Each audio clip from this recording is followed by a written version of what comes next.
వాళ్ళు యేసుప్రభు వారు ఏం చెప్పినా వాళ్ళు యాక్సెప్ట్ చేశారా? చేయలేదు. యేసుప్రభు వారిని వాళ్ళు వామ్ వెల్కమ్ ఇచ్చి అయ్యా నువ్వు మెస్సయ్య అంట కదా అని చెప్పలేదు. ఆయన్ని నానా రకాల మాటలు అన్నారు, ఆయన యాక్సెప్ట్ చేయలేదు. ఇప్పుడు ఆ వ్యక్తులందరూ యేసుప్రభు వారిని ఒక భయంకరమైన మాట కూడా అన్నారు. ఏమన్నారు? నువ్వు దెయ్యాల అధిపతివా అన్నారు. యేసుప్రభు వారిని ఏమన్నారు? సాతాన్ అన్నారు. దెయ్యాల అధిపతి సాతాన్ గాడే కదా. ఇప్పుడు వాళ్ళు మెస్సయ్యగా అంగీకరించకపోగా వాళ్ళు యేసుప్రభు వారిని ఏమంటున్నారు? సాతాను అన్నటువంటి సందర్భాలు మనం చూస్తూ ఉన్నాం.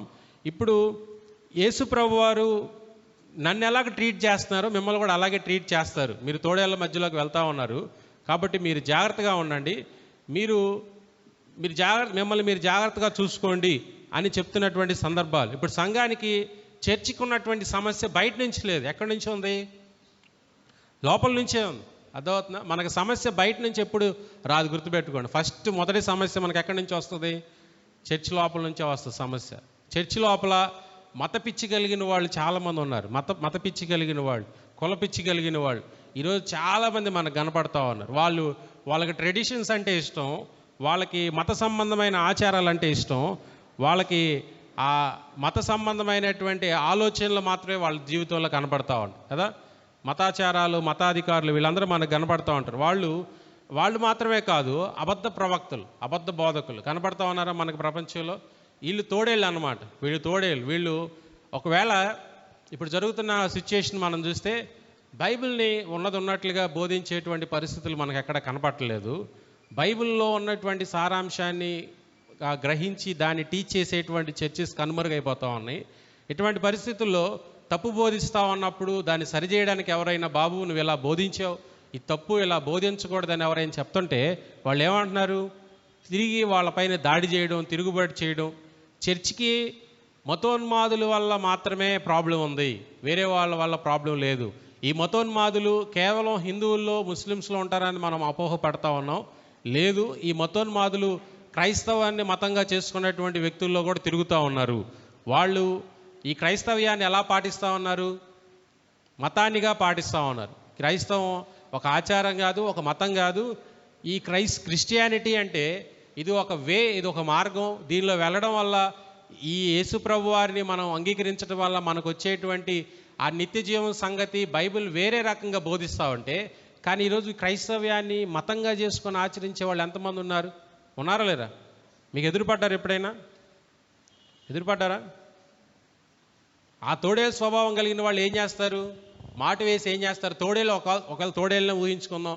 గొర్రెలు సాధు జంతువులు కాబట్టి ఒకవేళ తోడేళ్ళ మధ్యలోకి వచ్చినాయి అనుకోండి, గొర్రెలు వచ్చినాయి అనుకోండి, తోడేళ్ళు ఏం చేస్తాయి? మాట వేసి ఏం చేస్తాయి? ఆ జంతువుల్ని ఖచ్చితంగా చీల్చి చంపేస్తాయి.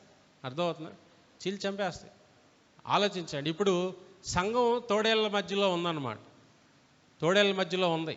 మతోన్మాదులు కేవలం హిందువుల్లో ఉన్నారు అనుకోబాకండి, క్రైస్తవుల్లో కూడా మతోన్మాదులు ఉన్నారు. మీరు వ్యతిరేకిస్తే, ఒకవేళ ఈ బైబిల్ పరంగా ఈ సిద్ధాంతం లేదు కదా, ఈ వాక్యానుసారంగా ఈ బోధ లేదు కదా, ఈ వాక్యానుసారంగా ఈ పద్ధతి లేదు కదా అని మీరు ఎవరినైనా అంటే వారు మనపైన తిరుగుబాటు చేస్తారు. ఈవెన్ మన పైన దాడి చేయడానికి కూడా అవకాశాలు చాలా ఉన్నాయి. అర్థమవుతుందా? ఎలాంటి మతాచారాలు ఉన్నాయంటే, ఈ మధ్యకాలంలో మనం ఎక్కువగా వింటా ఉన్నాం, అమావాస్య ప్రార్థనలు అని వింటా ఉన్నాం. విన్నారా మీరు ఎప్పుడైనా? అమావాస్య ప్రార్థనలు మనం ఎక్కడ బైబిల్లో చూడమై. బైబిల్లో లేదు కదా అని ఎవరైనా అడిగామనుకోండి, వాళ్ళు ఏం చెప్తారు? విపరీతంగా నాకు కొంచెం చెయ్యి తుత్తర ఎక్కువ, నాకు బాగా ఎక్కువ ఉంటుంది. ఎందుకంటే ఈ బైబిల్ని మేము నేర్పించడానికి సిద్ధపడుతున్న క్రమంలో ఎవరైనా తప్పుగా దీన్ని బోధిస్తామంటే నేనేం చేస్తానంటే, బాబు ఇది బైబిల్లో లేదు కదా, నువ్వు ఎలా బోధిస్తున్నావు దీన్ని? ఈ కాంటెక్స్ట్లో లేని విషయాన్ని అది దేవుడు ఏ కాంటెక్స్ట్లో ఏ సందర్భంలో చెప్పాడు అర్థం చేసుకోకుండా నీ సొంతానికి వాడుకోవడం తప్పు కదా అని ఏదైనా కామెంట్ పెట్టేస్తాను. వెంటనే నాకు మెసేజ్లు వస్తూ ఉంటాయి, మీ ఊరు ఎక్కడ, మీ ప్లేస్ ఎక్కడ తేల్చుకుందాం, అది ఇది అని. అవన్నీ నేను పట్టించుకోను. అంటే ఒక బాధ అన్నమాట. దేవుని సంఘం ఏమైపోతూ ఉంది? పాడైపోతూ ఉంది. దేవుని సంఘంలో ఎంతోమంది అబద్ధ బోధకులు బయలుదేరిపోయారు, ఎంతోమంది మత పిచ్చి కలిగిన వాళ్ళు బయలుదేరిపోయారు. ఈ సిద్ధాంతం కరెక్ట్ కాదు కదా అని ఎవరైనా అంటే వాళ్ళు ఏం చేస్తారంటే, వాళ్ళు మనల్ని వ్యతిరేకిస్తారు, అవసరమైతే మన పైన దాడి చేస్తారు కూడా. ఇవన్నీ ఇప్పుడు జరుగుతూ ఉన్నాయి. కొంతమంది మనకి తిమోతికి రాసిన పత్రికలో ఒక మాట ఉంటుంది, ఒకసారి చూడండి. తిమోతికి రాసిన 2వ పత్రిక 3వ అధ్యాయం 12వ వచనం, ఎవరైనా ఒకసారి చదవండి.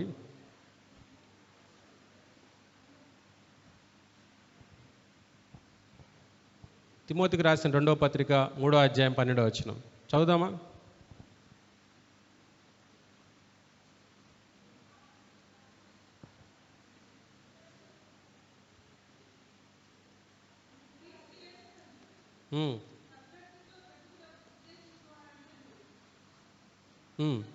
హింసపడతారండి.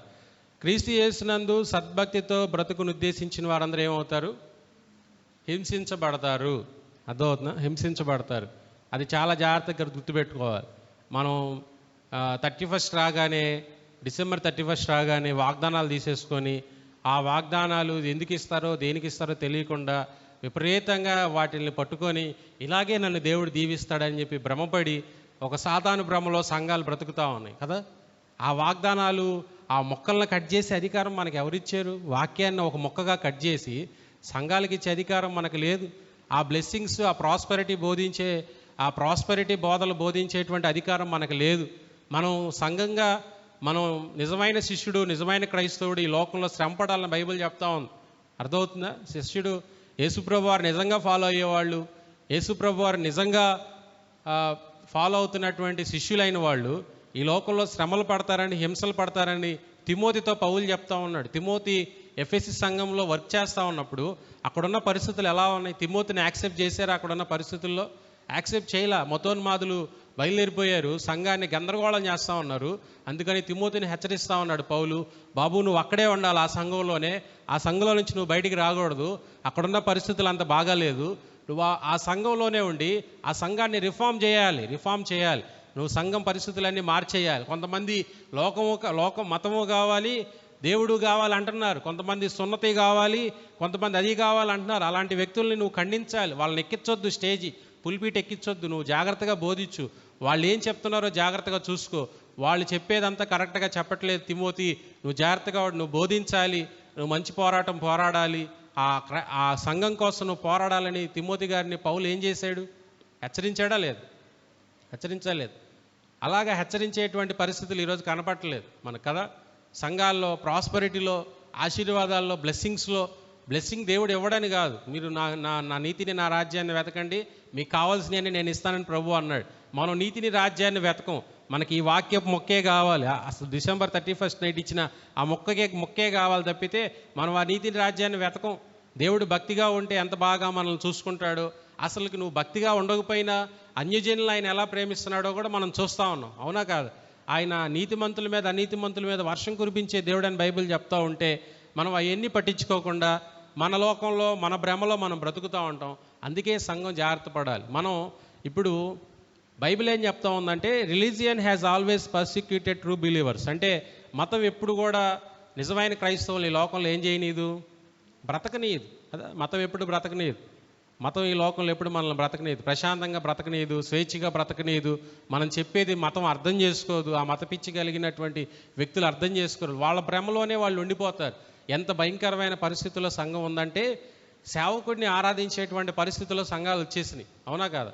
సేవకుడు దేవుడు అయిపోయినటువంటి పరిస్థితుల్లో సంఘాలు వచ్చేసినాయి. సేవకుల కోసమే. మా సేవకుడు ఒక ఆయన అంటా ఉన్నాడు, ఏమంటున్నాడంటే, యేసుప్రభు వారు కనుక దిగి వస్తే ఈ భూలోకానికి, మా సేవకుడు పదండ్రా అన్నదాకా వెళ్ళాడంట ఆయన.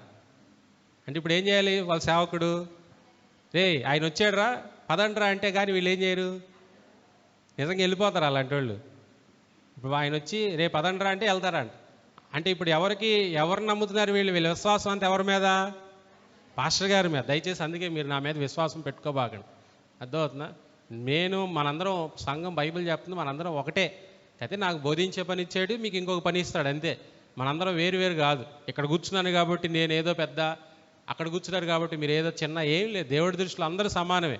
ఈక్వాలిటీ అనేది బైబిల్లో ఎప్పుడు కనపడింది. సమానత్వం. రాజ్యాంగం ఏదైతే ఈ ప్రజలకు సమానత్వం ఇవ్వాలని అంబేద్కర్ రాజ్యాంగాన్ని రాశాడో, సేమ్ బైబిల్ కూడా అదే సమానత్వాన్ని, ఈ బైబిల్లో ఉన్న సారాంశమే అంబేద్కర్ గారికి అర్థమైంది. ఈ సమానత్వం ప్రజల్లో ఎప్పుడూ ఉంటుంది. సేవకుడు అని, విశ్వాసాన్ని వేరుగా ఏమి లేదు. మనందరం దేవుని దృష్టిలో సమానులే కదా, మనందరం ఒకటే. కాబట్టి మతం అనేది మనుషులు ఏం చేస్తూ ఉందంటే, పాడు చేస్తామని కదా. సేవకుల్ని ఆరాధించేటువంటి పరిస్థితుల్లోకి సంఘాలు వచ్చేసినాయి. వీరు ఎంత ఉన్మాదులుగా తయారవుతున్నారంటే, కొంతమంది నేను చూస్తూ ఉంటాను, దేవుని ఆ ఒక అబద్ధాన్ని ఖండించేటువంటి వ్యక్తులు ఎవరైనా, దేవుని రాజ్యాన్ని గురించి ఉన్నట్లుగా బోధించేటువంటి వ్యక్తులు ఎవరైనా ఒకవేళ ఉంటే, అలాంటి వ్యక్తులు ఉన్నప్పుడు ఏం జరుగుతూ ఉంటుంది, ఎవరైనా తప్పుగా బోధిస్తూ ఉంటే వీళ్ళు ఏం చేస్తారంటే ఒక వీడియో చేసి పెడితే వాళ్ళ యూట్యూబ్ ఛానల్ బ్లాక్ చేసే పరిస్థితి, వాళ్ళ మీద దాడి చేసే పరిస్థితులు కూడా మనకు కనపడతా ఉన్నాయి. కాబట్టి మనం తోడేళ్ల మధ్యలో ఉంటున్నాం అన్న విషయాన్ని గుర్తుపెట్టుకోండి. అందుకనే మనకి 2 రకాలైనటువంటి ప్రాబ్లమ్స్ ఉంటాయి ఎప్పుడు సంఘానికి. ఏముంటాయి? ఒకటి, మన లోపల అంటే మనలో ఉన్నటువంటి మత పిచ్చి కలిగినటువంటి వ్యక్తుల ద్వారా మనకు ప్రాబ్లం ఉంటుంది. బయట మతోన్మాదులతో కూడా మనకేముంటుంది? ప్రాబ్లం ఉంటుందా ఉండదా? మత పిచ్చి కలిగిన వ్యక్తులు ప్రతి మతంలో ప్రతి కులంలో కూడా ఉంటారనమాట. అలాంటి వ్యక్తులతో మనకు ప్రాబ్లం ఉంటుంది. దేవుని అధికారంతో అద్భుతాలు చేసిన వ్యక్తులు ఇప్పుడు దేవుని కోసం చావుకైనా ఏమవ్వాలి? ఇప్పుడు మీకు కనబడుతున్న స్లైడ్లో దేవుని అధికారంతో అద్భుతాలు చేసిన వ్యక్తులు ఇప్పుడు దేవుని కోసం చావుకైనా ఏమవ్వాలి? సిద్ధపడాలి. దేవుని కోసం చావుకైనా సిద్ధపడాలి. సిద్ధపడినటువంటి విషయాలు మనం చూస్తూ ఉన్నాం. అందుకని యేసుప్రభువు వారు అన్నాడు, తోడేళ్ల మధ్యలో గొర్రెలను పంపినట్టు నేను మిమ్మల్ని ఏం చేస్తున్నాను? పంపిస్తూ ఉన్నాను. అందుకని మీరు జాగ్రత్తగా ఉండాలి. వాళ్ళు ఎలాగైతే ఎప్పుడు నిజం చెప్పినా, ఎప్పుడు బైబిల్లో ఉన్నటువంటి సారాంశాన్ని, ఆ ధర్మశాస్త్రంలో ఉన్న సారాంశాన్ని యేసుప్రభువు వారు దాన్ని ఎక్స్ప్లెయిన్ చేయడానికి ట్రై చేసిన అక్కడ ఉన్నటువంటి పరిసయ్యులు, శాస్త్రులు, సద్దుకయ్యులు ఎవరు దాన్ని యాక్సెప్ట్ చేయలేదు. దాన్ని వాళ్ళు యేసుప్రభువు వారిని ఎప్పుడెప్పుడు పట్టుకుందామా, ఎప్పుడెప్పుడు అప్పగిద్దామా అన్నటువంటి పరిస్థితుల్లోనే వాళ్ళు ఉన్నట్లుగా మనం చూస్తాం కదా. పరిసయ్యులు, శాస్త్రులు వాళ్ళ పని అంతా ఏంటంటే మత పిచ్చి కలిగి మతోన్మాదంతో వాళ్ళు మేము ఒక ప్రత్యేకమైనటువంటి జాతి, మా బ్రీడ్ అంతా వేరు, మేము ప్రత్యేకమైన తెగ, ఈ ప్రజలందరూ పాపులు, మేమంతా పరిశుద్ధులు అన్న ఫీలింగ్లో ఉండేవాళ్ళు అనమాట. దాన్ని యేసుప్రభువు వారు ఖండించేవాడు. ఆ నిజం చెప్తే యేసుప్రభువు వారు వాళ్ళకి నచ్చేది కాదు, ఆయన్ని వాళ్ళు యాక్సెప్ట్ చేసేవాళ్ళు కాదు. ఎప్పుడు యేసుప్రభువు వారు ఏం ఎక్స్ప్లెయిన్ చేసినా వాళ్ళు దేవాలయాన్ని పూజించేటువంటి వ్యక్తులుగా దేన్ని పూజిస్తూ ఉన్నారు? యెరూషలేము దేవాలయాన్ని ఆరాధిస్తూ ఉన్నారు. వాళ్ళు ఆ దేవాలయంలో యాజకులు కదా, ఈ యాజకుల పాత్ర గురించి వాళ్ళు అద్భుతంగా ఫీల్ అవుతూ ఉన్నటువంటి పరిస్థితులు మనకు కనపడతా ఉన్నాయి. ధర్మశాస్త్రాన్ని శిష్యులు ఏదైనా ఒకవేళ చేస్తూ ఉంటే, చేతులు కడుక్కోకుండా భోజనం చేస్తూ ఉంటే, ఆచారాల సంబంధమైనటువంటి వ్యక్తులుగా ఉన్న వ్యక్తులు, మీ శిష్యులు యూదుల ఆచారాలను పట్టించుకోవట్లేదని ఆచారాల గురించి ఆలోచించేటువంటి వ్యక్తులుగా వాళ్ళు ఉన్నారు. అలాంటి వ్యక్తుల మధ్యలోకి ఇప్పుడు శిష్యులు వెళ్తే వాళ్ళు ఏం చేస్తారు? యేసుప్రభువు వారిని ఎలా ట్రీట్ చేశారో శిష్యులను కూడా అలాగే ట్రీట్ చేస్తారు. వీళ్ళు నిజం చెప్తే, బాబు ధర్మశాస్త్రం అంతా కూడా మనం నెరవేర్చలేకపోయాం, నెరవేర్చడానికి ఒక వ్యక్తి వచ్చాడు, ఆయనే ధర్మశాస్త్రాన్ని నెరవేర్చి ఏం చేస్తాడు? దాన్ని కొట్టేస్తాడు. ఈయనే ఆ ధర్మశాస్త్రాన్ని నెరవేర్చడానికి వచ్చిన వ్యక్తి అని చెప్తే, లేదు రాజుగారి సెటప్ అంతా ఎలా ఉండాలి? ఇప్పుడు పరిశీలన దృష్టిలో సెటప్ అంతా ఎలా ఉండాలి? కిరీటం, గద, లేకపోతే ఒక సూటు, ఎన్ని ఉంటే కానీ శిష్యులు ఏమనుకో, అక్కడ ఉన్న పరిశీలన శాస్త్రులకి అబ్బా ఇతనరా రాజు. ఇప్పుడు రోమన్ ఎంపరర్ని వాళ్ళు చూస్తూ ఉన్నారు, రాజు అంటే ఇలా ఉండాలి, మేము ఎదురు చూస్తున్న మెస్సియా ఎలాగే ఉండాలనే ఆలోచనలో మన ఊహలకు తగ్గట్టు దేవుడు ఉండడు. గుర్తుపెట్టుకోండి, దేవుడు ఎలా ఉంటాడు? ఆయనలాగే ఉంటాడు. అర్థమవుతుంది? మనం సినిమాలు చూసి విలన్ అంటే ఎలా ఉంటాడు, రాజు అంటే ఎలా ఉంటాడని మనకు అలాగా మైండ్లో సేవ్ చేసుకున్నాం అనమాట. అలా ఉండడు దేవుడు. అర్థమవుతుంది? సినిమాలకు తగ్గట్టుగా దేవుడు ఉండడు. దేవుడు ఆయన పద్ధతిలోనే ఆయన ఉంటాడు కదా. మనలందరినీ గొప్ప భాగ్యవంతులుగా చేయడానికి యేసుప్రభువు వారు ఎలా వచ్చాడంటే ఈ లోకానికి, ఎలా వచ్చాడంట? దరిద్రుడిగా వచ్చాడని బైబిల్ చెప్తాం. కాబట్టి ఆయన దరిద్రుడి వల్ల ఈ లోకానికి వచ్చాడు, కానీ లోకం ఆయన గుర్తుపట్టలేదు. పరిశీలన ఆయన గుర్తుపట్టలేకపోయారు. శాస్త్రులు, సద్దుకాయలు ఆయన ఏం చేయలేకపోయారు? కళ్ళెదుట మనిషి ఆకారంలో మనిషి శరీరాన్ని ధరించుకొని కనపడుతున్న దేవుడిని వాళ్ళ కళ్ళతో వాళ్ళు ఏం చేయలేకపోయారు? అర్థం చేసుకోలేకపోయారు, పట్టించుకోలేకపోయారు ఆయన్ని. కాబట్టి యేసుప్రభువు వారు వార్నింగ్ ఇస్తూ ఉన్నాడు. ఈరోజు ఈ పర్సిక్యూషన్ గురించి మీరు వింటా ఉన్నప్పుడు మీ జీవితంలో ఎప్పుడైనా దీన్ని ఫేస్ చేయొచ్చు. మీరు కూడా సువార్త చెప్తున్నప్పుడు ఎలాంటి పర్సిక్యూషన్ ఫేస్ చేయొచ్చు. నిన్నగాక మొన్న తెలంగాణ ప్రాంతంలో ఒక చర్చిని కొంతమంది మతోన్మాదులు వాళ్ళ చర్చిలో వాళ్ళు ఆరాధిస్తూ ఉంటే గందరగోళంగా వాళ్ళని కొట్టేసి, వాళ్ళని చేతులు కాళ్ళు విరగొట్టేసి, వాళ్ళిద్దరు ముగ్గురు సీరియస్ కండిషన్లోకి వెళ్ళిపోయి చర్చిలో ఉన్న సామానంతా విరగొట్టేసినటువంటి పరిస్థితులు తెలంగాణలో మనకు కనబడతా ఉన్నాయి. ఆంధ్రాలో చాలా ప్రశాంతంగానే ఉందనుకుంటున్నాం, కానీ ఆంధ్రాలో కూడా కొన్ని గందరగోళాలు స్టార్ట్ అయినాయి. అర్థమవుతుందా? రేపు ఏం జరిగిద్దో కూడా మనకి తెలియని పరిస్థితుల్లో మనం చూస్తూ ఉన్నాం. అందుకే మీరు ఎలా ఉండాలంటే పాముల వలె వివేకులుగా ఉండాలి. అర్థమవుతుందా? స్నేక్ చూడగానే భయపడబాకండి. పాము అనగానే పాము వైజ్గా ఉంటుంది కదా, తెలివిగా ఉంటుంది, తప్పించుకొని వెళ్ళిపోయేటువంటి మనస్తత్వం దానికి ఉంటుంది కదా.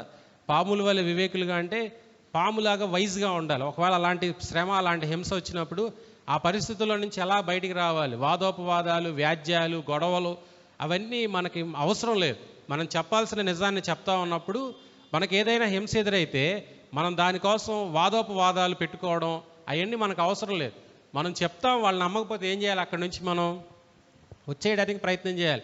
తన్నులు తిన్నదాకా అక్కడ ఉండకూడదు. మనం జాగ్రత్తగా ఉండాలి, పాము వలె వైజ్గా ఉండాలి. అర్థమవుతుందా? చాలా వైజ్గా ఉండాలి. ఆ పరిస్థితుల నుంచి మనం ఎలాగా బయటపడాలో అర్థం చేసుకోవాలి. అర్థమవుతుందా? బయటపడడానికి వైజ్గా బిహేవ్ చేయడం మనం అర్థం చేసుకోవాలి. పాముల వలె వివేకులుగా ఉండాలని బైబిల్ చెప్తా ఉంది కదా. మీరు హెబ్రీ రాసిన పత్రికలో కూడా ఒక మాట ఉంటుంది. ఏముంటుందంటే 11వ అధ్యాయం చూడండి, 37వ వచనంలో. అయినా వాటర్ బాటిల్ వస్తారు అక్కడ నుంచి తీసుకురండి నన్ను. హెబ్రీ పత్రిక 11వ అధ్యాయం 37వ వచనం.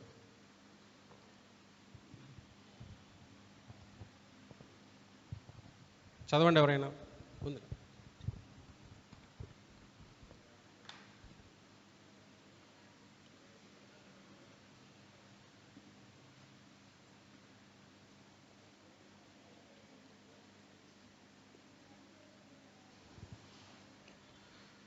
ఉందా? 11:37లో ఉన్నారా? చూసారా?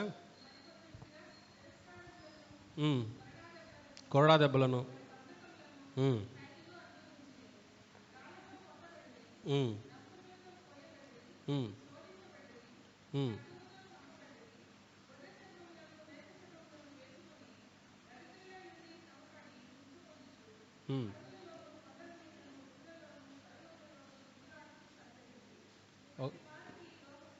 యోగ్యమైంది కాదు.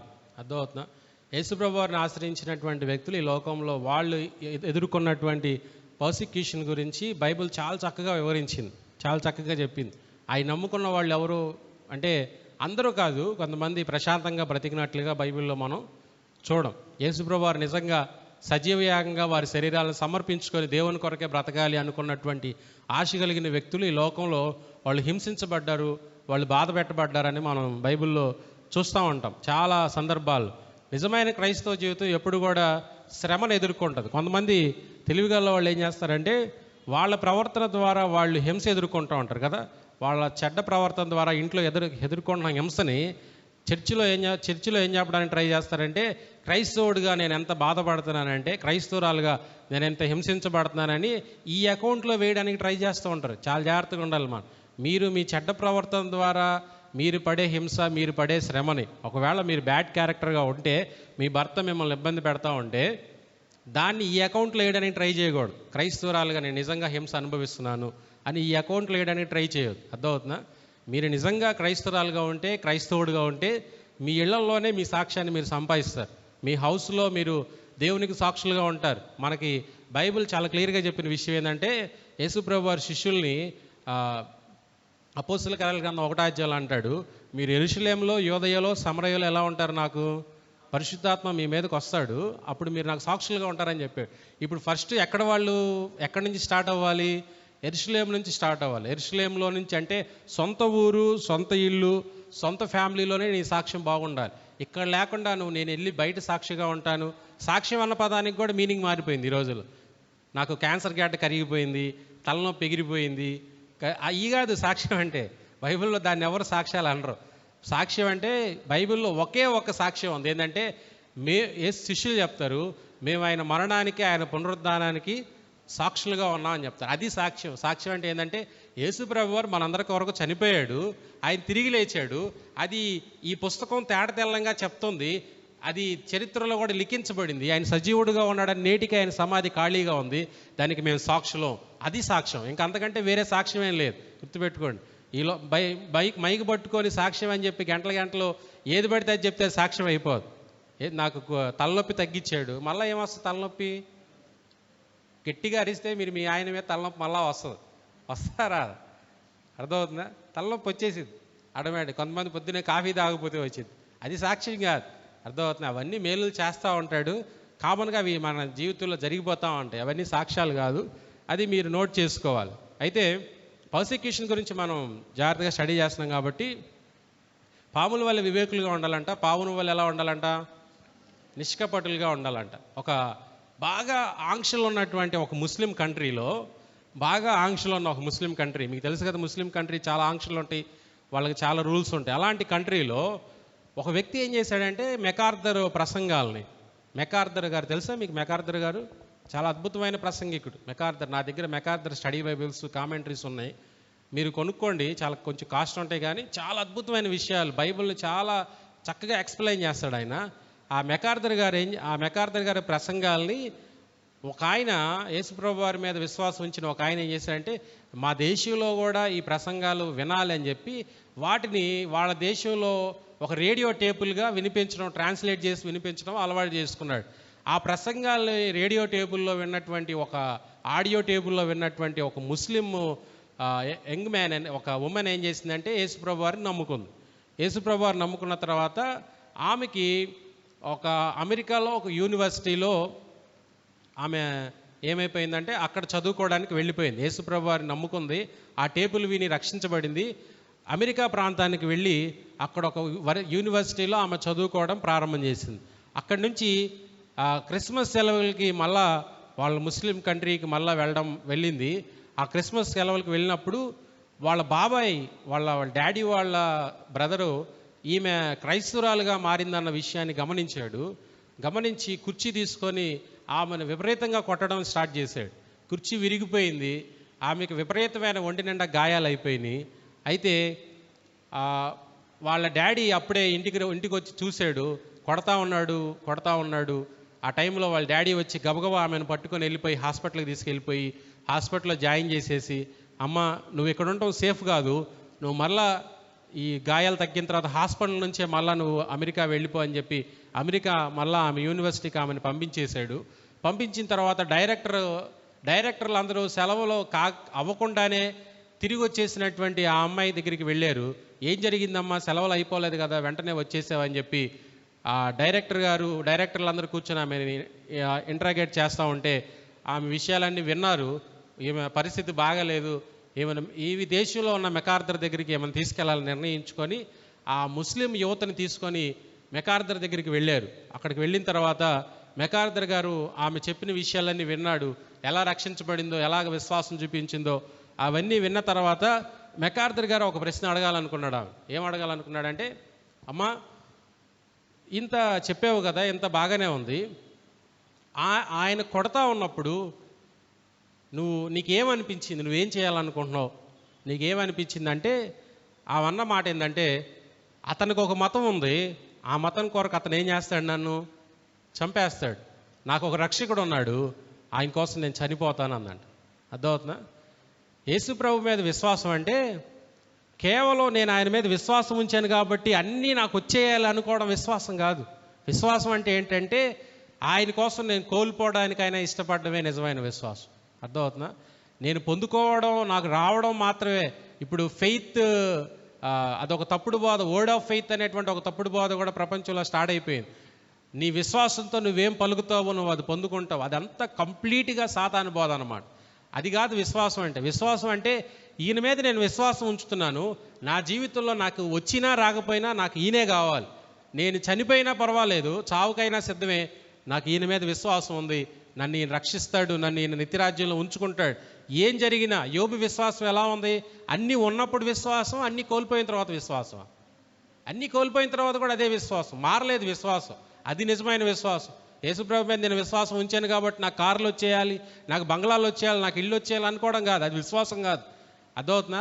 విశ్వాసం అంటే ఏంటంటే ఏమి జరిగినా ఈయన మీద విశ్వాసం ఉంచడం ద్వారా నా పాపం క్షమించబడిద్ది, ఈయన మీద విశ్వాసం ఉంచడం ద్వారా నాకు రక్షణ వచ్చింది, ఈయన మీద విశ్వాసం ఉంచడం ద్వారా ఈ టెంపరీ లైఫ్లో నేను ఒకవేళ స్ట్రగుల్ అయిన ఇబ్బంది లేదు, నేను ఈ విశ్వాసం నుంచి నేను బయటికి వెళ్ళను అంటాను చూసారా, అది నిజమైన విశ్వాసం, క్రైస్తవుడికి ఉండాల్సింది. కానీ ఈరోజు మన విశ్వాసం ఎలా ఉంది? ఈ ముస్లిం యువతి 18 సంవత్సరాల ముస్లిం యువతి చావుకైనా తెగించింది కదా, తెగించిందా లేదా? ఈరోజు మన పరిస్థితులు ఏంటి? కొంచెం నొప్పి తగిలితే దేవుడిని ఎన్ని మాటలు అంటాం కదా మనం, ప్రభువా నాకే పెట్టాలా ఈ రోగం, నాకే రావాలా ఈ ఇబ్బంది. నేను కూడా నాకు యాక్సిడెంట్ అయినప్పుడు అనుకునేవాడిని, ప్రభువా నేను ఈ పరిచయం చేయాలనుకుంటున్నాను, నాకెందుకు ఈ ప్రాబ్లం, నేను ఎలాగ ఈ కాలుతో నేను ఎలా ముందుకెళ్ళగలను ప్రభువా, అప్పటి వరకు పరిగెత్తుకుంటా జిమ్ములు చేసి వాకింగ్లు చేసి రన్నింగ్లు చేసి ఇప్పుడు ఈ కాలుతో నేను ఏ ప్రాంతానికి వెళ్ళగలను ప్రభువా, నాకు ఇలా నడవడం ఇష్టం లేదని నేను కూడా అనుకునేవాడిని. ఈ శ్రమ నాకు అవసరమా ప్రభువా, నాకే పెట్టాలా ఇది. కొన్నిసార్లు దేవుడు అంటాడు, నా కృప నీకు చాలా అంటాడు. తప్పదు, మనం వెళ్ళాలి. ఆయన అవసరమైనప్పుడు ఆయన స్వస్థపరుస్తాడు, ఆయన అవకాశం ఉన్నప్పుడు ఆయన ఇస్తాడు. నా విశ్వాసం ఎలా ఉండాలంటే, నాకు ఆరోగ్యం అంతా బాగున్నప్పుడు కాదు, నాకు ఆరోగ్యం ఏమీ బాగలేకపోయినా నాకు అదే విశ్వాసం ఉండాలి. అదే నిజమైన విశ్వాసం. అర్థమవుతుందా? ఈ ముస్లిం 18 సంవత్సరాల యువత ఎలాగైతే దేవుని కొరకు చావడానికైనా సిద్ధపడింది చూసారా, ఆ విశ్వాసం మనకు కావాలి. అర్థమవుతుందా? నిన్న ఒక మిషనరీ స్టోరీ చదువుతూ ఉంటే ఒక ఆయన చెప్తా ఉంటే నాకు ఒళ్ళంతా గూస్ బంప్స్ వచ్చేసినాయి ఆ మిషనరీ స్టోరీని. ఆ మిషనరీ భారతదేశానికి వచ్చి సువార్త ప్రకటిస్తే భారతదేశంలో ఉన్న ఒక రాజు యేసుప్రభు వారు నమ్ముకున్నాడంట. నమ్ముకుంటాం వల్ల భారతదేశంలో ఉన్న అగ్రవర్ణాలకు అది నచ్చలేదంట. వాళ్ళంతా కలిసి ఆయన చంపాలనుకున్న ఒక కొండ మీదకి తీసుకెళ్లారంట మిషనరీని. ఆ కొండ మీదకి తీసుకెళ్తే ఆ మిషనరీని ఒక ఉన్మాదం కలిగిన వ్యక్తి కత్తి తీసుకొని ఒక తల మీద ఒక ఏటేస్తే ఆ తల అది కట్ అవ్వలేదంట. అప్పటికి మిషనరీ బ్రతికే ఉండి వెంటనే నరికే వ్యక్తిని కౌగిలించుకొని మళ్ళా కత్తి ఆయన చేతికిచ్చి ఇప్పుడు నరుకు అని అన్నాడంట. ఆ నరకంగానే తల తెగి అవతల పడిపోయిందంట. అప్పటికి అంతా బ్లీడింగ్ అయిపోతూ ఉంది. అలా మళ్ళా లెగిసి ఆ నరికే వ్యక్తిని కౌగిలించుకొని మళ్ళా కత్తి చేతికిచ్చి ఇప్పుడు నరుకు, నేను ఇప్పుడు తలకై తెగిద్ది నరుకు అంటే ఎంత భయంకరంగా ఉంది ఆ స్టోరీ. మిషనరీలు, భారతదేశానికి వచ్చిన మిషనరీలు ఎంతమంది దేవుని కొరకు వాళ్ళు ఆ పర్సిక్యూషన్ ఎదుర్కొన్నారో లేదు. గ్రహం స్టెయిన్స్ గురించి మనకి ఇప్పటికీ చెవుల్లో మారుమోగుతూ ఉంటుంది కదా. ఒరిస్సా ప్రాంతానికి మిషనరీగా వచ్చి తన కుటుంబాల్లో తన 2 బిడ్డల్ని తను సజీవంగా దహనం చేయబడతా ఉంటే, సజీవ దహనం అయిపోయిన తర్వాత కూడా వాళ్ళ ఫ్యామిలీ అక్కడే ఉండి ఈరోజు కూడా గ్లాడీస్ స్టెయిన్స్ వాళ్ళ పిల్లలు ఇప్పటికి కూడా అక్కడే ఉండి పరిచయం చేస్తున్నారు కదా. వాళ్ళని చూసి మనం ఏం నేర్చుకుంటా ఉన్నాం?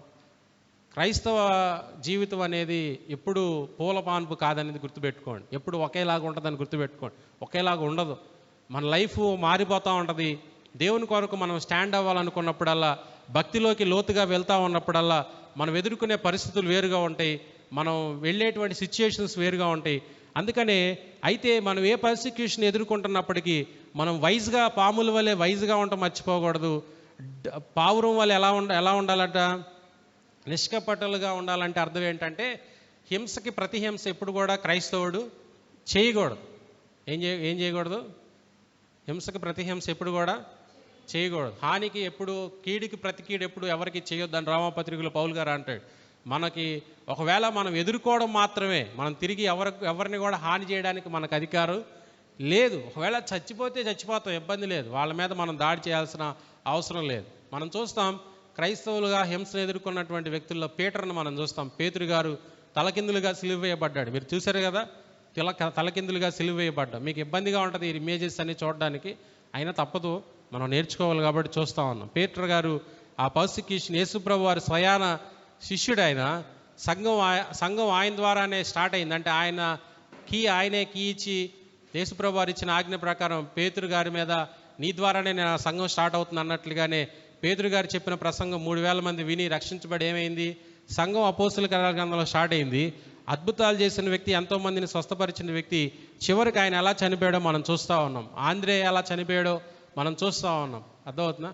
చాలామంది శిష్యులు, పౌలు గారు ఎలా చనిపోయాడో మనం చూస్తూ ఉన్నాం. వీళ్ళందరూ పర్సిక్యూషన్ ఎదుర్కొన్నటువంటి వ్యక్తులే. స్టెఫెన్ ఎలా చంపబడ్డాడు? రాళ్లతో కొట్టబడి చంపబడ్డాడు లేదు, అవునాక? ఆయన ఏం చెప్పాడు? రాళ్లతో కొట్టబడి చంపబడతా ఉన్నప్పుడు ఆయన ఆది కాండంలో నుంచి ఉన్న స్టోరీ, మెసొపొతేమియాలో పౌలుగా అబ్రహాం గారిని ఆ ప్రాంతం నుంచి, ఆ ఊరు అనేటువంటి ప్రాంతం నుంచి బయటికి తీసుకొచ్చిన కాడి నుంచి యేసుప్రభు వారు వచ్చిన వరకు ఉన్న స్టోరీ అంతా క్లియర్ కట్గా ఎక్స్ప్లెయిన్ చేశాడు. అది వాళ్ళకి నచ్చలేదు. వాళ్ళు పళ్ళు కొరికి విపరీతమైన కోపంతో ఆయన్ని చంపేసినటువంటి విషయాలను మనం బైబిల్లో చూస్తాం. చిన్న పాప బ్లాండినా, చిన్న పాప, చర్చ్ హిస్టరీలో మీరు చదివితే అర్థమైద్ది. చిన్న పాప, ఆమె వయసు ఒకవేళ 12 years ఉండొచ్చు, 11 years ఉండొచ్చు, మనకు తెలియదు. ఒక చిన్న పాప యేసుప్రభు వారు నమ్ముకున్నందుకు 1st century చర్చ్ హిస్టరీలో ఆమె ఎంత భయంకరంగా ఆమెని సింహాలకి ఆహారంగా వేస్తే, బాగా కాలిన కుర్చీలో ఆమెను కూర్చోబెట్టారు. ఆమె చనిపోలేదు, సింహాలకి వెరగా వేశారు. 1st century యేసుప్రభు వారు నమ్ముకున్న వ్యక్తుల్ని విపరీతంగా హింసించేవాళ్ళు. తెలుసు కదా మీకు. ఎలాంటి హింసలు అంటే బాగా కాగే నూనెని వాళ్ళ మీద పోసేవాళ్ళు. వాళ్ళని తీసుకెళ్ళి ఒక స్టేడియంలో వేసి సింహాలను వదిలిపెట్టేవాళ్ళు. ఆ సింహాలు వాళ్ళని తినేస్తూ ఉండేవి. వాళ్ళు చూసి ఆనందిస్తూ ఉండేవాళ్ళు. బాగా ఒక కర్ర కట్టేసి కింద బతికున్నప్పుడే మంట పెట్టేవాళ్ళు. ఆ మంటలో వాళ్ళు కాలి బూడిదైపోతూ ఉంటే దాన్ని చూసి ఆ రోమన్ ఎంపరర్స్ బాగా నవ్వుకుంటూ ఉండేవాళ్ళు. ఈ బ్లాండినా అనేటువంటి చిన్న పాప క్రీస్తు కొరకు హతసాక్షి అవడం మనం చరిత్రలో మనం చూస్తూ ఉన్నాం. ఈ మధ్యకాలంలో మణిపూర్ విషయాన్ని కూడా మనం చూసాం. ఎంతోమంది రేప్ చేయబడ్డారు. ఎంతోమంది మణిపూర్లో యేసుప్రభు వారి కుకీస్ అనేటువంటి ఒక ట్రైబ్ విపరీతమైనటువంటి పర్సిక్యూషన్ ఎదుర్కొంది. వాళ్ళు యేసుప్రభు వారు నమ్ముకున్నందుకు చాలామంది మణిపూర్లో చనిపోవడం మనం చూస్తూ ఉన్నాం. దానికి వేరే పూత వేరే రంగు ఏదేదో పూసేసినప్పటికీ కానీ నిజమైన విషయం ఏంటంటే మణిపూర్లో మెజారిటీ పీపుల్ కుకీలు తెగ కొండ మీద నివసించే ఆ కుకీస్ అందరూ కూడా ఎక్కువగా క్రిస్టియన్స్. ఆ క్రిస్టియన్స్ అందరూ ఏమి ఎదుర్కొన్నారు చెప్పండి. ఆ వీడియోస్ మీరు చూస్తే నాకైతే 3 రోజులు నిద్ర పట్ల ఆ వీడియోస్. వాళ్ళని బ్రతికొండగా లారీలు కట్టి లాక్కెళ్ళిపోవడం, ఆ చర్మం ఒలవబడతా ఉంటే వాళ్ళు సంతోషించడం. ఆ బీట్లని ఉండే రైల్వే క్వార్టర్స్లో మాకు తెలుసు. ఆ బీట్లని ఎట్లా ఒకటి ఉంటుంది, కర్ర ఒకటి ఉండి ఐరన్ రాడ్, వాటిని పెట్టి తలకాయ మీద నరుగుతా కొడతా వాటిని చీల్చేస్తూ ఉన్నటువంటి సందర్భాలు ఆ మణిపూర్లో మనం చూస్తూ ఉన్నాం. ఈ పర్సిక్యూషన్ అంతా వాళ్ళు ఎదుర్కోవడం మనం చూస్తూ ఉన్నాం కదా. టార్చర్ అనుభవించారు, విపరీతమైన హింసను అనుభవించడం మనం చూస్తూ ఉన్నాం. విపరీతంగా టార్చర్ పడడం మనం చూస్తూ ఉన్నాం. ఇదంతా కూడా కేవలం ఎందుకు చెప్పండి? యేసుప్రభు వారి మీద, యేసుప్రభు మీద చెప్పండి. సైలెంట్ అయిపోయారు. ఇమేజెస్ చూడంగానే బాధ వచ్చేసిందా, లేకపోతే అది అంత పెద్ద స్క్రీన్ చూస్తా నిద్రపోతున్నారా? మనకు మామూలుగా పాస్టర్ గారిని చూస్తేనే నిద్ర వచ్చేసింది. ఇంక అంత పెద్ద స్క్రీన్ చూస్తే ఇంకేమొచ్చింది? ఒక చర్చిలో విశ్వాసులు అన్నారంట, పాస్టర్ గారు మీరు నిలబడి చెప్పండి, మేము పడుకొని వింటాం అన్నారంట. అర్థమవుతుందా? ఇప్పుడు నేను కూర్చొనే చెప్తున్నా, మీరు నిద్రపోతారు ఎవరైనా కూర్చొని చెప్తున్నా. అట్లా చేయబాకన్నా. ఇలాంటి పరిస్థితులు ఎదురైనప్పుడు నేనేం చేయాలంటే పాముల వలె వైజ్గా బిహేవ్ చేయాలి. క్రైస్తవ జీవితంలో నిజమైన విశ్వాసం చూపించిన వ్యక్తులు ఖచ్చితంగా ఏమి ఎదుర్కొంటారు? మీ కలర్ కోడింగ్ మాత్రం ఇవ్వడానికి ట్రై చేయొద్దు. మీరు మీ ప్రవర్తన ద్వారా మీరు హింసపడతా ఉంటే దానికి క్రిస్టియన్ కలర్ కోడింగ్ మాత్రం ఇవ్వద్దు. నిజంగా మీరు విశ్వాసం చూపిస్తే, నిజంగా ఎదుర్కొంటే దానిలో ఎలాగ వైజ్గా బిహేవ్ చేయాలా మనం నేర్చుకోవాలి. కిందకి వెళ్తే మత్తయి సువార్త 10వ అధ్యాయంలో ఒక విషయం ఉంటుంది చూడండి. 10వ అధ్యాయంలో 18వ వచనంలో 17వ వచనంలో నేను చెప్తున్నాను. మనుషుల గురించి 10వ అధ్యాయం 17వ వచనంలో మనుషుల గురించి జాగ్రత్త పడండి. వారు మిమ్మల్ని ఏం చేస్తారంట? మహాసభలకు అప్పగిస్తారంట. తమ సమాజ మందిరాలు మిమ్మల్ని ఏం చేస్తారంట? కొరడాలతో కొడతారంట. వీరికి అన్యజనులకు సాక్షార్థమైన వాని నిమిత్తం మీరేం చేస్తారంట? అధిపతుల యొద్దకు రాజుల యొద్దకు ఏం చేస్తారంట? తేబడతారంట. వారు మిమ్మల్ని అప్పగిస్తారు. అప్పుడు అప్పగించినప్పుడు ఏం మాట్లాడాలో మీరు ఆలోచించొద్దు, ఏమి చెప్పుదునని చింతింపకూడదు. మీరు ఏం చెప్పవాలనో అది ఆ గడియలోనే మీకు అనుగ్రహింపబడును. మీ తండ్రి ఆత్మ మీలో ఉండి మాట్లాడుచున్నాడే కానీ మాట్లాడువారు మీరు కారు. సహోదరుడు సహోదరుని, తండ్రి కుమారుని మరణానికి ఏం చేస్తారంట? అప్పగిస్తారంట. ఇవన్నీ యేసుప్రభు వారు చెప్పుకుంటా, మీరు నా నామం నిమిత్తం అందరి చేత ద్వేషించబడతారు, అంతం వరకు సహించిన వాడే రక్షించబడు. యేసుప్రభు వారు నమ్ముకుంటే మీకు ఉద్యోగాలు వస్తాయి. యేసుప్రభు వారు నమ్ముకుంటే మీ వ్యాపారాలు బాగైపోతాయి. యేసుప్రభు వారు నమ్ముకుంటే మీ రోగాలు మటుమాయమైపోతాయి. ఒక ఆయన అంటున్నాడు కదా ఛానల్లో, కుదరని రోగమా, కాపురంలో కలతల, అయితే ఎక్కడికి రండి, మీ దుఃఖ దినాలు సమాప్తం అయిపోతాయి. ఏమి అవ్వవు, దుఃఖ దినాలు స్టార్ట్ అవుతాయి. అర్థమవుతుందా? దేవుడు మీకు ఇవ్వాల్సింది ఇస్తాడు. కానీ యేసుప్రభు వారు నమ్ముకుంటే ఉద్యోగాలకు ప్రమోషన్లు కాదు, యేసుప్రభు వారు నమ్ముకుంటే రోగాలు పోవడం కాదు. ఎందుకు నమ్ముకోవాలి యేసుప్రభు వారిని? ఉద్యోగాల ప్రమోషన్స్ కోసమా? లోకంలో ఉద్యోగాలకు ప్రమోషన్స్ రావట్లేదా? వస్తనే రావట్లేదా? అర్థమవుతుందా నా మాటలు? నిజంగా హార్డ్ వర్కింగ్ చేస్తే ప్రమోషన్ వస్తుందా రాదా? రాదా? హార్డ్ వర్క్ చేసి బాగా చదువుకుంటే ఉద్యోగం వస్తుందా రాదా? ఉద్యోగాల కోసం యేసుప్రభు వారు నమ్ముకోవడం ఎందుకు? ఆయన ఆశ్రయిస్తే ఆయన ఉద్యోగం నిజంగా నువ్వు బాగా చదివితే, ఇప్పుడు బాగా చదవనోడు వెళ్ళి ఎగ్జామ్ రాస్తా, ప్రభువా నేను నమ్ముకున్నా, నిన్నే నమ్ముకున్నాను కదా అని పాట పాడతా ఎగ్జామ్ రాశాడు అనుకో, పాస్ అవుతాడా ఫెయిల్ అవుతాడా? ఆయన నమ్ముకున్నాడు కాబట్టి ఆయన ఒక బుక్ తీసుకొచ్చి నీ కళ్ళ ముందు అలాగా ఈమె అక్కడ డిస్ప్లే చేస్తాడా? నువ్వు కష్టపడితేనే పాస్ అవుతావు. అర్థమవుతుందా? నీ ప్రమోషన్ రావాలన్నా నువ్వు హార్డ్ వర్క్ చేయాలి. యేసుప్రభు వారు నమ్ముకోవడం దేనికి? రోగాలు పోవడం కోసం, అద్భుతాల కోసం, స్వస్థతల కోసం కాదు. మన జీవితంలో అతి పెద్ద ప్రాబ్లం అంటే ఏందది? పాపం నుంచి విడుదల. ఎవరిస్తారు అది? లోకంలో ఎవరైనా ఇస్తారా? ఈ ప్రపంచం అంతా పాపంతో నిండిపోయింది కదా, ప్రతి మనిషి పాపంతో నిండిపోయాడు కదా. ఎవరిస్తారు నాకు పాపానికి విడుదల? ఈ టెంపరీ లైఫ్లో నేను ఏమైపోయినా పర్వాలేదు, కానీ నేను చనిపోయిన తర్వాత ఒక లోకం ఉంది. ఆ లోకానికి వెళ్ళాలంటే నా పాపం నుంచి నాకేం కావాలి? విడుదల కావాలి, విమోచన కావాలి. ఆ రిడెంప్షన్ ఒక రిడీమర్ ఇస్తారు. ఆ రిడీమర్ ఆయనే కదా. ఆయన ద్వారా ఇప్పుడు యేసుప్రభు వారి మీద విశ్వాసం ఉంచడం వల్ల నాకు పాపం నుంచి విడుదల వచ్చింది, నా పాపాలకు క్షమాపణ వచ్చింది. దాని కొరకు నేనేమీ కష్టపడలేదు. నేనేమైనా కష్టపడ్డానా? కేవలం నేను ఆయన్ని నమ్మానంతే. నువ్వు దేవుడు అని నమ్మాను. నమ్మడం వల్ల నా పాపాలకు ఏమొచ్చింది? నాకు క్షమాపణ వచ్చింది కదా. యేసుప్రభు వారు నమ్ముకుంటే అన్నీ బాగుంటాయి అని కాదు. యేసుప్రభు వారు నమ్ముకోవడం వల్ల 3 ఇన్స్టిట్యూషన్స్ అంటే బైబిల్లో 3 రకాలైన వ్యక్తుల ద్వారా హింస వచ్చిద్దని చెప్పాడు. ఒకటి హోమ్లో నుంచి, సొంతగా మీ ఫ్యామిలీలో నుంచి నీకేమొస్తుంది? ఏమొస్తుంది? హింస బయలుదేరుతుంది. సొంత ఫ్యామిలీనే. ఇది ఇప్పుడు జరుగుతుందని అనుకోబాకండి, కొద్ది కాలం తర్వాత జరగవచ్చు. లేకపోతే ట్రిబులేషన్, సంఘం ఎత్తబడే దినాల్లో ఇంకా ఎక్కువగా జరిగిద్ది. ఇప్పుడు కూడా కొన్ని కుటుంబాల్లో జరుగుతూ ఉంది. ఎందుకు మనం ముస్లిం యువత గురించి మనం విన్నాం కదా. ఆమె యేసుప్రభు వారిని నమ్ముకోవడం వల్ల సొంత బాబాయ్ చేత ఏమవుతూ ఉంది? హింసించబడుతూ ఉంది. చావు దాకా వెళ్ళి వెనక్కి వచ్చినటువంటి పరిస్థితులు మనం చూసాం. అలాగా యేసుప్రభు వారిని నమ్ముకుంటే సొంత ఇంటి వారు ఏమైపోతారంట? మీ ఇంట్లో వాళ్ళే మిమ్మల్ని ఏం చేస్తారు? అప్పగిస్తారు. మీ ఇంట్లో వాళ్ళు మిమ్మల్ని అప్పగిస్తారు. అర్థమవుతుందా? హోమ్లో నుంచి మనకి పర్సిక్యూషన్ ఉంటుంది. రెండోది చర్చ్ నుంచి కూడా ఉంటుంది. గుర్తుపెట్టుకోండి, చర్చ్ నుంచి సొంత. ఇప్పుడు యూదులు మీరు బాగా చదవండి, అక్కడ ఏమనుందంటే మనుషుల గురించి జాగ్రత్త పడాలంట. వారు మిమ్మల్ని మహాసభలకు అప్పగించి తమ సమాజ మందిరాల్లో మిమ్మల్ని కొరడాలతో కొట్టిస్తారంట. ఏ సమాజ మందిరాల పని ఏంటి? సమాజ మందిరాల పని ఏంటి? ధర్మశాస్త్రాన్ని శాస్త్రులు ఎక్స్ప్లెయిన్ చేస్తామంటే ఆ ధర్మశాస్త్రాన్ని ఎప్పటికప్పుడు భద్రపరిచే శాస్త్రులు, దాన్ని బాగా ఎప్పటికప్పుడు ఫ్రెష్గా రాసి భద్రపరిచే శాస్త్రులు ఆ సమాజ మందిరాల్లో ఎక్స్ప్లెయిన్ చేస్తామంటే దాన్ని వినే పని యూదులది. ఆ సమాజ మందిరాల్లో యేసుప్రభు వారి గురించి ప్రకటించే వ్యక్తులు ఏమవుతారంట? ఏమవుతారు? హింసించబడతారు, కొట్టబడతారు. ఇప్పుడు చర్చే ఏం చేస్తూ ఉంది? రేపు చర్చ్ ఎగనెస్ట్గా మారింది. నీ నిజమైన విశ్వాసంతో నువ్వు ఉంటే ఆ చర్చి ఎగనెస్ట్గా మారిపోయే పరిస్థితి. నిజమైన బోధలో లేని చర్చెస్ ఏమవుతాయి అంటే నిజమైన విశ్వాసం కలిగినటువంటి వ్యక్తికి ఎగనెస్ట్గా మారిపోతాయి. అది గుర్తుపెట్టుకోండి. చర్చిలో నుంచి పర్సిక్యూషన్ ఉంటుంది, మనకి హోమ్లో నుంచి పర్సిక్యూషన్ ఉంటుంది, మనకి గవర్నమెంట్ నుంచి కూడా పర్సిక్యూషన్ ఉంటుంది. గవర్నమెంట్ ఏం చేస్తుంది ఈ రోజుల్లో? ఏం చేస్తుంది చెప్పండి? మన ఇండియన్ గవర్నమెంట్ బాగానే ఉందా? ఏముంది? మనం చూస్తున్నాం కదా పరిస్థితులు ఎంత గందరగోళం అయిపోతూ ఉన్నాయో. ఛత్తీస్గఢ్లో ఒక మ్యారేజ్ జరుగుతూ ఉంటే, మ్యారేజ్ జరుగుతూ ఉంది, వాళ్ళు ఏం సువార్త చెప్పట్లా.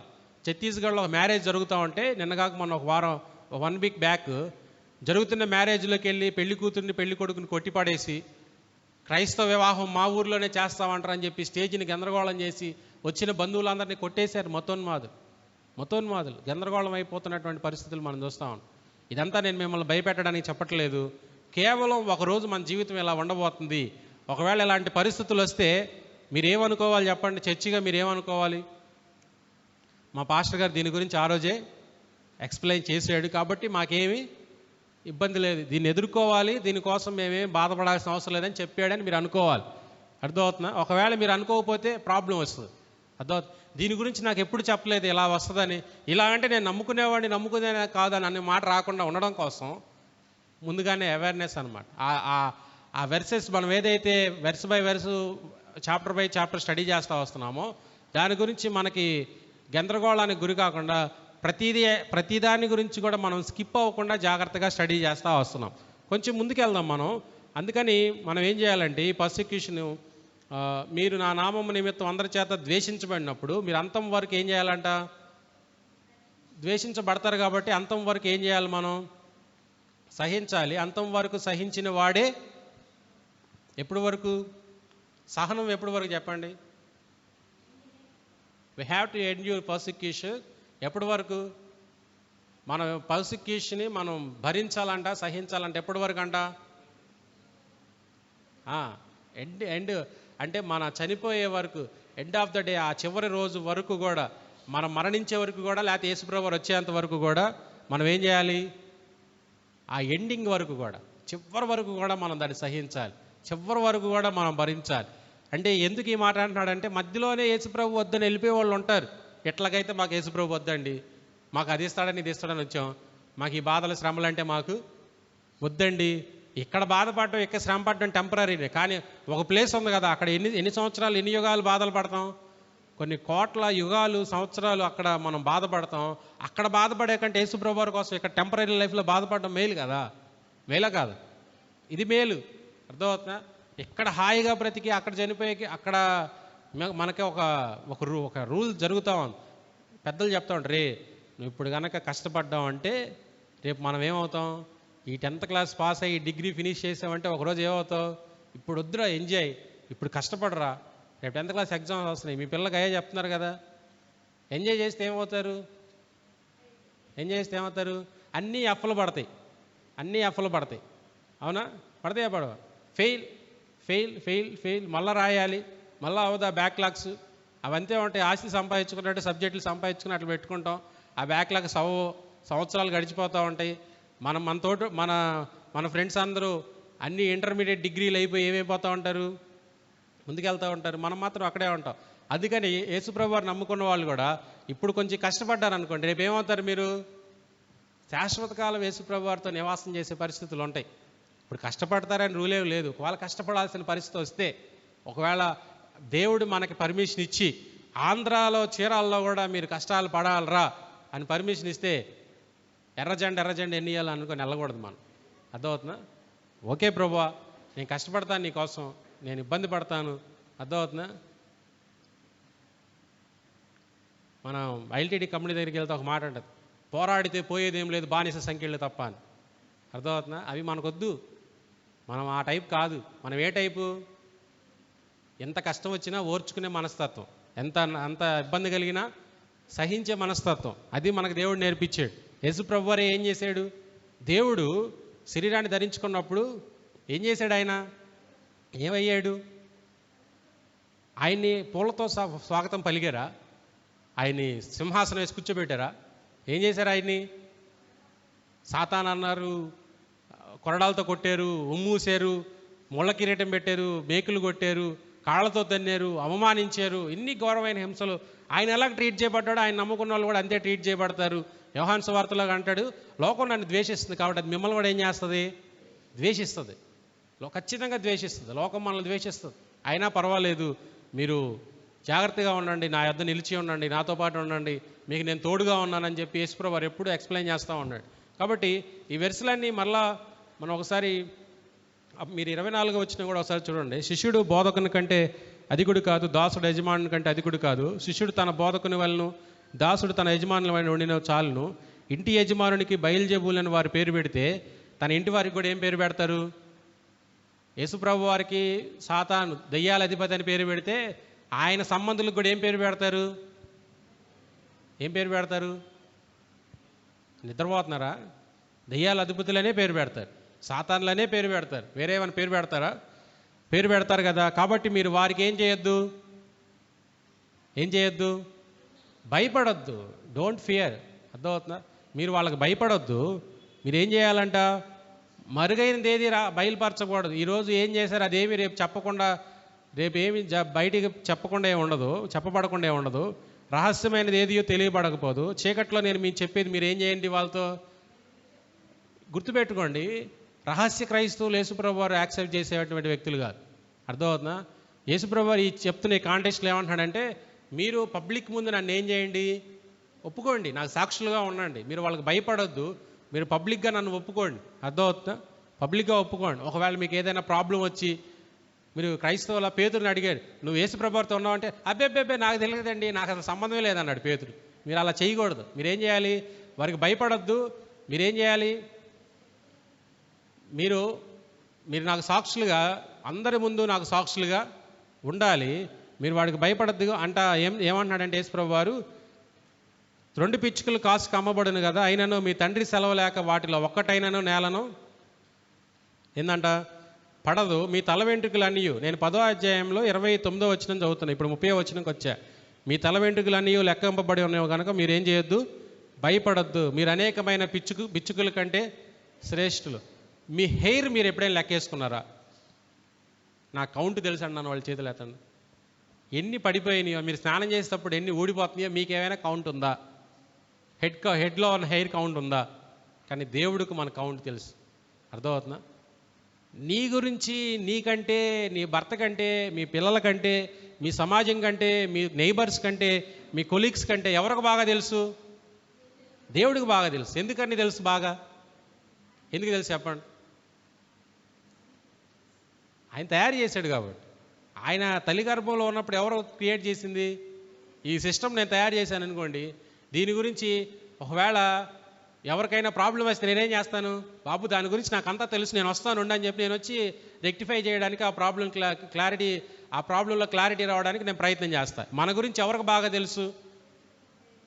తల్లి కడుపులో ఉన్నప్పుడే మనల్ని తయారు చేసి బయటకు తీసుకొచ్చిన దేవుడు కదా. అందుకని నీ జీవితం నీకంటే ఆయనకే బాగా తెలుసు. మీకేమి ఒకటే గుర్తుపెట్టుకోండి, మన జీవితంలో ఏం జరిగినా ఆయనకి తెలియకుండా ఏమీ జరగట్లేదు అనేది గుర్తుపెట్టుకోండి. ఏమి మనకు ఆయనకి తెలియకుండా, కొన్నిసార్లు కొంతమంది పాటలు పాడతారు కదా, ఉన్నావా అసలు ఉన్నావా అని. ఆయన ఎప్పుడు ఉండేవాడు, ఉండు అనువాడు అన్నది బైబిల్లో, ఉన్నవాడు అనువాడు ఆయన బైబిల్లో కదా.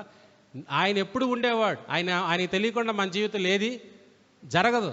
అర్థమవుతుందా? ప్రభువా నన్ను పట్టించుకుంటున్నావా, నన్ను చూస్తున్నావా, నీ చూపు నా వైపు ఉందా, దావీదు కుమారుడు నన్ను దాటిపోకని మీరేం ప్రార్థన చేయక్కర్లా.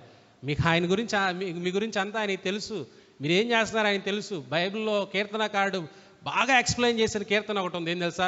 నేను కూర్చుండట, నేను లేచుట నీకు తెలుసు, ఆలోచన నాకు రాకమునిపే అది నీ దగ్గరికి వెళ్తుంది అన్నాడు. అంటే ఎంత కేరింగ్గా చూడండి, ఎంత కన్సర్న్గా చూడండి దేవుడికి మన మీద. దేవుడికి మన జీవితంలో ఏం జరుగుతుందో తెలియకుండా ఏం జరగదు. ఒకవేళ మనం హింసించబడుతున్నా, బాధపడుతున్నా, శ్రమ పడుతున్నా, కష్టపడుతున్నా, మన జీవితంలో దేవుడికి తెలియకుండా ఏమీ జరగదు. అది మాత్రం గుర్తుపెట్టుకోండి, ఏమీ జరగదు. మన జీవితంలో జరిగేదంతా ఆయన చూస్తున్నాడు. కష్టపడుతుంది చూస్తున్నాడు, బాధపడుతుంది చూస్తున్నాడు, హింసించబడుతుంది చూస్తున్నాడు, శ్రమ పడుతుంది చూస్తున్నాడు. ఒకరోజు ఆన్సర్ ఇస్తాడు ఖచ్చితంగా దాన్ని కదా. కాబట్టి మనం జాగ్రత్తగా ఉండాలి. ఆయన ఒక మాట అన్నాడు. ఆయన ఏమన్నాడంటే, సదాకాలం మీకు తోడుగా ఉన్నారు. మీరు ఈ శిష్యులతో ఆ మాట, గ్రేట్ కమిషన్ అంటారు కదా, మత్తయి సువార్త చివరి అధ్యాయం 28వ వచనంలో వాళ్ళకి ఆ మాట చెప్తా, గ్రేట్ కమిషన్ అంటారు కదా దాన్ని, గాస్పెల్లో, ఎవాంజలిజంలో. ఆ గ్రేట్ కమిషన్ గురించి చెప్తా, మీరు నా గురించి ప్రకటించండి, తండ్రి కుమార పరిశుద్ధాత్మ నామములో బాప్తీసం ఇవ్వండి, ఇదిగో సదాకాలం నేను మీకు తోడుగా ఉన్నాను. సదాకాలం తోడుగా, మనం పాట పాడుకుంటాం కదా, సదాకాలం నీతో నేను, నాతో నువ్వు ఉంటావు ప్రభు అని. దేవుడు మనకు తోడుగా ఉంటాడు సదాకాలం. దేవుని కొరకు మనం స్టాండ్ అయినప్పుడు, దేవుని కొరకు మనం నిజమైన విశ్వాసం ద్వారా మన జీవితాన్ని ఆయనకి సమర్పించుకున్నప్పుడు, సబ్మిట్ చేసుకున్నప్పుడు, ఆయన కొరకు మనం బ్రతకాలనుకుంటున్నప్పుడు ఖచ్చితంగా మనకు తోడుగా ఎవరున్నారంట? దేవుడు మనకు తోడుగున్నాడు. ఆ విషయం మర్చిపోవద్దు, ఆ విషయం మర్చిపోవద్దు. ఆయన మనకు తోడుగా ఉంటానన్నవాడు. దేవుని స్వభావంలో మాట తప్పే లక్షణం ఉందా? లేదు. ఎప్పుడు ఆయన మాట తప్పడు. ఆయన మాట తప్పే దేవుడు కాదు. మనుషుల స్వభావంలో మాట తప్పే లక్షణం ఉందేమో కానీ దేవుని స్వభావంలో మాట తప్పే లక్షణం లేదు. ఆయన ఎప్పుడు మనకు తోడుగా ఉండేవాడు. మనతో కలిసి మన భారాన్ని భరిస్తా, ఆ సిలువ మోస్తూ ఉన్నప్పుడు, ఆ శ్రమలు భరిస్తూ ఉన్నప్పుడు మనతో కలిసి ఆ క్రాస్ని ఆయన కూడా పట్టుకుంటాడు. ఆ భారాన్ని, సిలువ శ్రమలకు గుర్తయినప్పుడు ఆ సిలువను మోసుకుంటా వెళ్తూ ఉన్నప్పుడు నీతో పాటు ఆ సిలువను మోయడానికి ఆయన ఎప్పుడు నీతోనే. యోహాను సువార్తలో ఆయన ఏమన్నాడంటే, నేను మీతో ఉంటాను, మీలో ఉంటాను, పరిశుద్ధాత్మ దిగిరా, నువ్వేం అరవక్కర్లా, పాటలు పాడక్కర్లా. ఆయనకి వాగ్దానం చేశాడు, నువ్వు నా యందు విశ్వాసం ఉంచితే ఇదిగో మీలో నా యందు విశ్వాసం ఉంచిన వానికి నేను పంపబో ఆత్మ అన్నాడు. చూసారా? అంటే మనలోకి వచ్చేసాడు ఆయన. ఇప్పుడు ఎవరున్నాడు? దేవుడు ఎక్కడున్నాడు? ఇక్కడ లేడు, ఈ గోడల్లో లేడు. అర్థమవుతున్నా? గోడల్లో బద్దస్తమానం అదే చెప్తున్నా మీకు, ఆ అవేర్నెస్ పొద్దస్తమానం కల్పిస్తున్నాయి. గోడల్లో లేడు. మీరందరూ కలిసి పాస్టర్ గారు మనం వెళ్ళి బీచ్ ఒడ్డుని ఆరాధిద్దామంటే మనందరం అక్కడ గ్యాదర్ అయితే అక్కడ కూడా ఆయన ఉంటాడు. కేవలం తెల్ల బిల్డింగుల్లో మాత్రమే ఆయన ఉంటాడు అనుకొని మనం భ్రమపడుతున్నాం. ఉండడు ఆయన. అర్థమవుతుందా? దేవాలయం కాన్సెప్ట్ లేదు బైబిల్లో. దేవాలయం దేన్ని దేవాలయం అన్నాడు బైబిల్లో? దేహమే దేవాలయం అన్నాడు. అంటే ఇప్పుడు ఒక ఆయన అన్నాడు, బైబిల్ స్కాలరు, క్రైస్తవులందరూ నడిచి వస్తున్న దేవాలయాలు అన్నాడు. మనందరం దేవాలయం దేవుడికి. అర్థమవుతుందా? మనుషులు విగ్రహాలు చేసుకుంటున్నారు కానీ దేవుని ఐడియల్ ఏంటో తెలుసా? మనమే దేవుడు, మనుషులే దేవుడి విగ్రహాలు. మనల్ని ఆరాధిస్తూ ఉంటాడు. ఆయన మనల్ని గణపరచాలని, మనల్ని మహింపరచాలని, మన ద్వారా ఆయన మహింపరచబడాలని ఎప్పుడు ఆయన ఆలోచిస్తూ ఉంటాడు. అది అర్థమవుతుందా? కాబట్టి ఆయన మనతో ఉన్నాడు, మనలో ఉన్నాడు. మనం దేనికి భయపడాల్సిన అవసరం లేదు. ఏం వచ్చినా సరే, ఏం ప్రాబ్లం వచ్చినా సరే దేనికి భయపడాల్సిన అవసరం లేదు. దేవుడు మనకు సదాకాలం తోడుగా ఉంటాడు కదా. ఎలా ఉంటాడు? స్వర్లత ఎలా ఉంటాడు? దేవుడు మనకి సదాకాలం తోడుగా ఉంటాడు. అది గుర్తుపెట్టుకోవాలి. అవునా? ఇప్పుడు చెప్పిన విషయాలన్నీ అర్థమైందా మీకు? అర్థమైనాయా? వ్యర్థమైనాయా? నా మాటలు ముగిస్తున్నాను, క్లోజ్ చేస్తున్నాను. క్రైస్తవ జీవితం, క్రైస్తవ విశ్వాసం ఎప్పుడు సంతోషాలతో, సమాధానాలతో, ప్రాస్పరిటీతో వర్ధిల్లేది కాదు. అప్పుడప్పుడు కష్టాలు, శ్రమలు వస్తాయి. యేసుప్రభు కోసం మనం స్టాండ్ అయినప్పుడు, నామినల్ క్రిస్టియన్స్గా మనం ఉంటే మనకే బాధ ఉండదు. నామినల్గా కొంతమంది నామినల్ క్రిస్టియన్స్ ఉంటారు.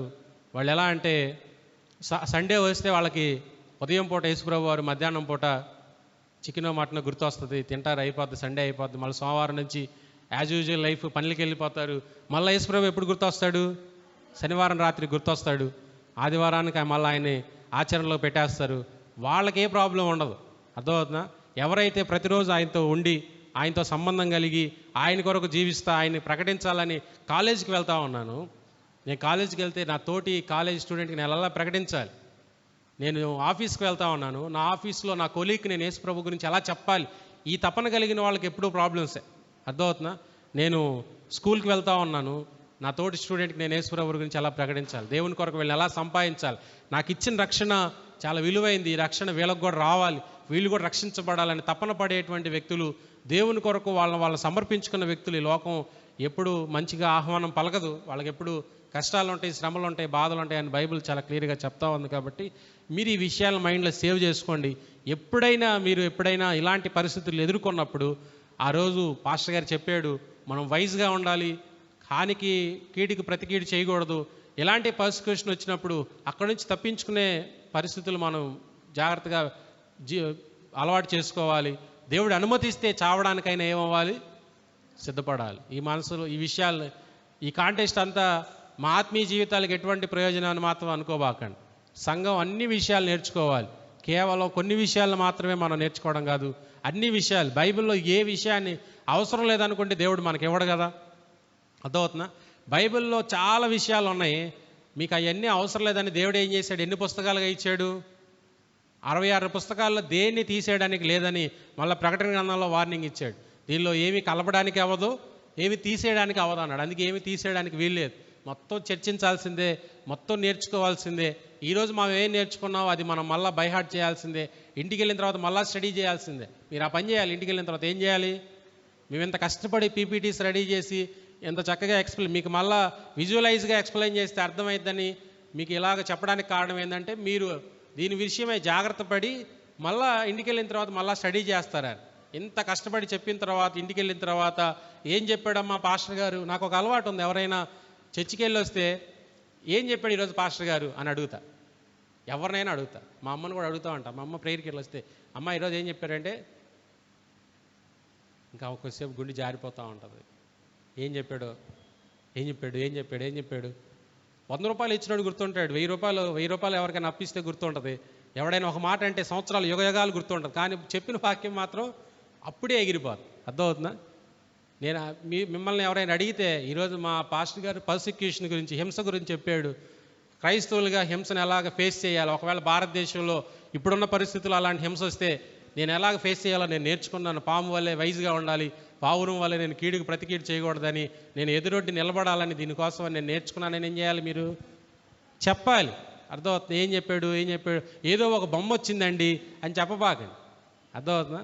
ఇమేజెస్ మైండ్లో సేవ్ చేసుకోండి. At the same time words కూడా, టాపిక్స్ని కూడా ఏం చేయండి, మైండ్లో సేవ్ చేసుకోండి. దీని గురించి ఆలోచించండి. భారతదేశ ప్రస్తుత పరిస్థితులు ఎలా ఉన్నాయో ఆలోచించండి, తెలుసుకోండి, జాగ్రత్త పడండి. కళ్ళు మూసుకుందాం, ప్రార్థన చేద్దాం. మనకున్న టైం అయిపోయింది. చిన్నగా కళ్ళు మూసుకొని ప్రార్థన చేద్దాం. ఎవరు దయచేసి అటు ఇటు వెళ్ళొద్దు. మనం ప్రార్థన చేద్దాం.